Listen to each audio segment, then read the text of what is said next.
Keling, chiroyli gaplarni chetga surib, achchiq haqiqatni gaplashamiz. Sizda psixologik muammolar bor deb o'ylaysizmi? Muammoni qidirganda kitoblarga yopishyapsizmi? To'xtang. Sizga psixolog emas, sizga shunchaki mablag' yetishmayapti. Ochiq gaplashaylik.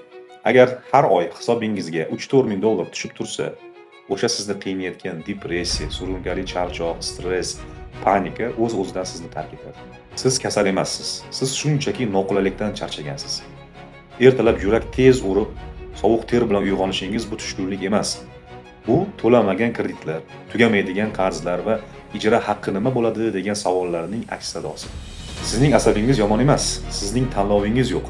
Imkoniyatning yo'qligi xavotirni tug'diradi. Rejalarning amalga oshmasligi stressni chaqiradi. Yurak nega tez uradi? Chunki miya ertaga nima yeymiz, qanday to'laymiz degan savollarga javob topolmay charchagan. Siz aqldan ozmagansiz. Siz shunchaki moliyaviy erkinlikka muhtojsiz.